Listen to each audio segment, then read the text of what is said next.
ଆଜିକାର ଏହି ଭିଡ଼ିଓରେ ଆମେ ସାପ ଏବଂ ନେଉଳର ଏକ କାହାଣୀ ବିଷୟରେ କହିବୁ, ଯାହାକୁ ଯଦି ଆପଣ ନିଜ ଜୀବନରେ ଲଗାନ୍ତି ତେବେ ଆପଣଙ୍କ ଭାଗ୍ୟ ବଦଳି ପାରିବ। ତ ଏହି କାହାଣୀ ଶେଷରେ ସାପ କହିଥିବା କିଛି ମୂଲ୍ୟବାନ କଥାକୁ ଯଦି ଆପଣ କାମରେ ଲଗାନ୍ତି ତେବେ ଜୀବନ କାଳରେ ଆପଣଙ୍କର କେବେ ବି ଅଭାବ ହେବ ନାହିଁ, ଏବଂ ନେଉଳ କହିଥିବା କିଛି କଥା ଦ୍ୱାରା ମନୁଷ୍ୟର ଜୀବନ ସବୁବେଳେ ସୁଖ ସମୃଦ୍ଧ ପୂରି ରହିବ। ତେବେ କାହାଣୀ ଅନୁଯାୟୀ ଏକ ଗାଁରେ ଜଣେ ବ୍ରାହ୍ମଣ ନିଜ ସ୍ତ୍ରୀ ସହିତ ରହୁଥିଲେ। ସେମାନଙ୍କ ଜୀବନରେ ବେଶ ହସ ଖୁସିରେ ବିତୁଥିଲା। ଜୀବନରେ କେବେ କୌଣସି ଅଭାବ ନଥିଲା, କାରଣ ସେହି ନଗରରେ ଅନେକ ଧାର୍ମିକ ଲୋକ ବାସ କରୁଥିଲେ। କିଛି ଦିନ ପରେ ବ୍ରାହ୍ମଣ ପଣ୍ଡିତଙ୍କ ଘରେ ଜଣେ ପୁତ୍ର ସନ୍ତାନ ଜନ୍ମ ନେବାରୁ ପରିବାରରେ ଉଲ୍ଲାସର ବାତାବରଣ ଖେଳିଗଲା।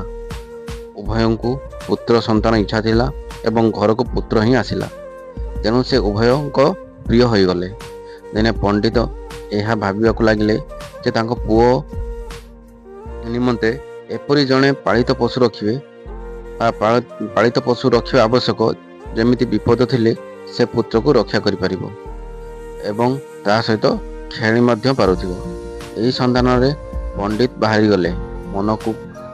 ମନକୁ କୁକୁର ଏବଂ ବିଲେଇ କଥା ଆସିଲା, କିନ୍ତୁ ତାହା ସବୁ କୌଣସି ସମୟରେ ତାର କ୍ଷତି ପହଞ୍ଚାଇ ପାରନ୍ତି ବୋଲି ଭାବି ପଣ୍ଡିତ ସେସବୁକୁ ଆଣିବାକୁ ମନା କରିଦେଲେ।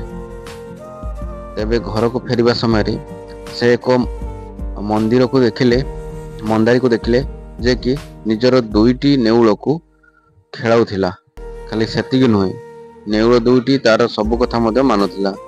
ତେଣୁ ପଣ୍ଡିତ ସେହି ଦୁଇ ନେଉଳ ମଧ୍ୟରୁ ଗୋଟିଏ ନେବେ ବୋଲି ମନ୍ଦାରୀକୁ କହିଲେ। ମନ୍ଦାରୀ କାରଣ ପଚାରିବାରୁ ସେ କହିଲେ ଯେ ତାଙ୍କ ପୁଅର କୌଣସି ସାଥୀ ନାହିଁ, ତେଣୁ ନେଉଳକୁ ନେଲେ ସେ ତାଙ୍କ ପୁଅର ସାଥୀ ହେବା ସହିତ ତାଙ୍କୁ ବିପଦରୁ ଉଦ୍ଧାର କରିବ। ତ ମନ୍ଦାରୀ ମଧ୍ୟ ଗୋଟିଏ ନେଉଳ ପଣ୍ଡିତଙ୍କୁ ଦେଇଦେଲା। ନେଉଳକୁ ନେଇ ପଣ୍ଡିତ ଘରକୁ ଆସିଲେ। ସେ ନେଉଳକୁ ମଧ୍ୟ ନିଜ ପୁଅ ଭଳି ବହୁତ ଭଲ ପାଉଥିଲେ। ମାତ୍ର ପଣ୍ଡିତଙ୍କ ସ୍ତ୍ରୀ ନେଉଳଙ୍କୁ ପସନ୍ଦ କରୁନଥିଲେ। ଥରେ ପଣ୍ଡିତାଣୀ ନିଜ ପୁଅକୁ ପଣ୍ଡିତଙ୍କ ତତ୍ତ୍ୱାବଧାନରେ ଛାଡ଼ି ବାହାରକୁ ଗଲେ। ମାତ୍ର କିଛି ସମୟ ପରେ ଅନ୍ୟ ପଣ୍ଡିତମାନେ ଆସିବାରୁ ପଣ୍ଡିତଙ୍କୁ ବିବାହ ପାଇଁ ଯିବାକୁ ପଡ଼ିଲା। ତେଣୁ ସେ ନେଉଳକୁ ତାଙ୍କ ପୁଅର ଯତ୍ନ ନେବାକୁ କହିଗଲେ। କିଛି ସମୟ ପରେ ଏକ ସାପ ସେଠାକୁ ଆସି ପୁଅକୁ କ୍ଷତି ପହଞ୍ଚାଇବାକୁ ଚେଷ୍ଟା କରୁଥିଲା। ନେଉଳ ସାପ ସହିତ ଲଢ଼େଇ କରି ତାକୁ ଆହତ କଲା।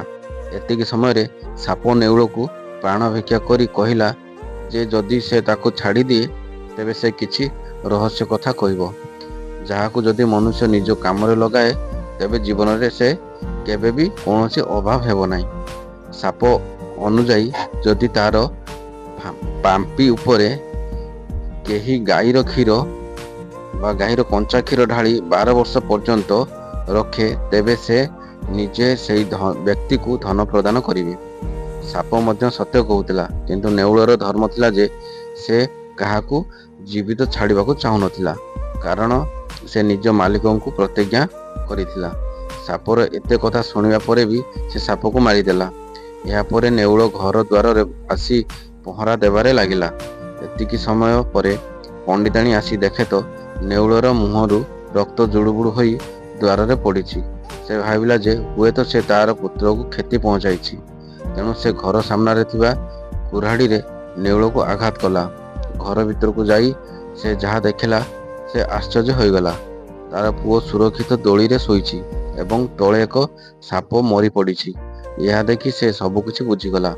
ବାହାରକୁ ଆସି ଦେଖେ ତ ନେଉଳ ଆଘାତପ୍ରାପ୍ତ ରକ୍ତ ଜୁଡ଼ୁବୁଡ଼ୁ ହୋଇ ପଡ଼ିଛି। ପଣ୍ଡିତାଣୀ ନେଉଳକୁ କ୍ଷମା ମାଗିଲା ଏବଂ କହିଲା ଯେ ସେ ଏପରି ଭୁଲ ବଶତଃ କରିଛି। ଏହାପରେ ନେଉଳ ପଣ୍ଡିତାଣୀଙ୍କୁ କହିବାରେ ଲାଗିଲା ଯେ ସେ ନିଜ ସାନ ଭାଇର ଜୀବନକୁ ବାଜି ଲଗାଇ ତାର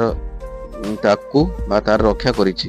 ତେଣୁ ଜୀବନରେ କାହାରି ପ୍ରତି ଏତେ ବିଶ୍ୱାସୀ ହେବା ଉଚିତ ନୁହେଁ, ଯେମିତି ନିଜର ଜୀବନକୁ ହାରିବା ପାଇଁ ପଡ଼ିବ।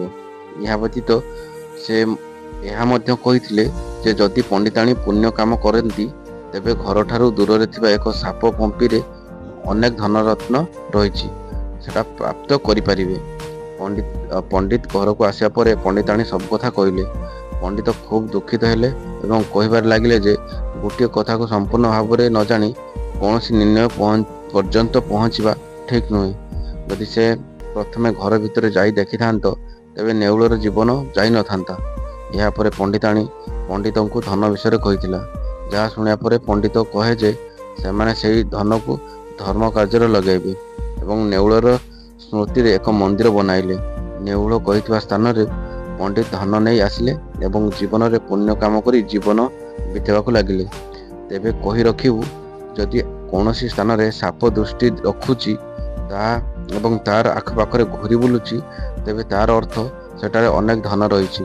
ତେଣୁ ଯଦି ଆପଣ 11 ବର୍ଷ ପର୍ଯ୍ୟନ୍ତ ସେଠାରେ ଗାଈ କ୍ଷୀର ରଖନ୍ତି ତେବେ ଜୀବନରେ ଅନେକ ଧନୀ ବ୍ୟକ୍ତି ହୋଇଯିବେ। ତ ଦର୍ଶକ ବନ୍ଧୁ, ଆପଣମାନଙ୍କୁ ଆମର ଏହି ଶିକ୍ଷଣୀୟ ଭିଡ଼ିଓଟି କେମିତି ଲାଗିଲା ଆପଣ କମେଣ୍ଟ ମାଧ୍ୟମରେ ନିଶ୍ଚୟ ଜଣାଇବେ। ଭଲ ଲାଗିଥିଲେ ଲାଇକ୍ କରିବେ, ଯଦି ଚ୍ୟାନେଲରେ ନୂଆ ଅଛନ୍ତି ତ ସବସ୍କ୍ରାଇବ୍ କରିବାକୁ ଜମାରୁ ଭୁଲିବେନି। ପୁଣି ଦେଖା ହେବ ନୂଆ ଏକ ଭିଡ଼ିଓ ନେଇ। ସେ ପର୍ଯ୍ୟନ୍ତ ରହୁଛି। ଜୟ ଜଗନ୍ନାଥ।